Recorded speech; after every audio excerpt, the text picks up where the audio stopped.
Ce que vous voyez ici, c'est un enfant en pleine détox d'écran. Ici, un jeune adolescent en crise d'hystérie, car sa mère souhaiterait qu'il éteigne son PC. Et là, ça fait juste froid dans le dos.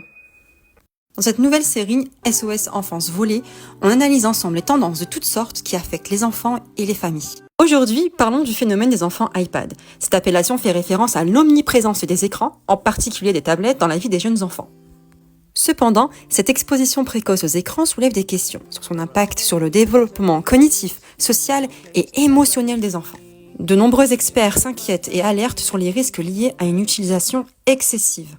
Vous le constatez tous les jours, la grande calamité des écrans? Ah mais vous avez, moi je reçois des enfants, ils ont 6 ans, ils ont un langage de 2 ans quand même. À ce point? Ah oui, non mais c'est épouvantable.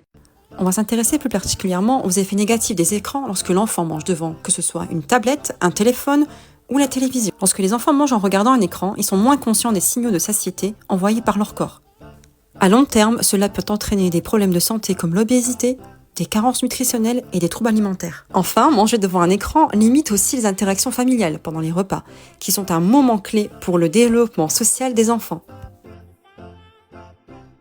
Sur cette vidéo, un parent met du citron sur le repas de sa petite, afin de voir sa réaction. Toutefois, comme vous le voyez, elle réagit, mais ses yeux reviennent directement sur l'écran. Comme hypnotisée, elle n'arrive pas du tout à détacher les yeux de l'écran et voir ce qu'il y avait dans la cuillère. Et vous, qu'est-ce que vous en pensez des iPad Kids ?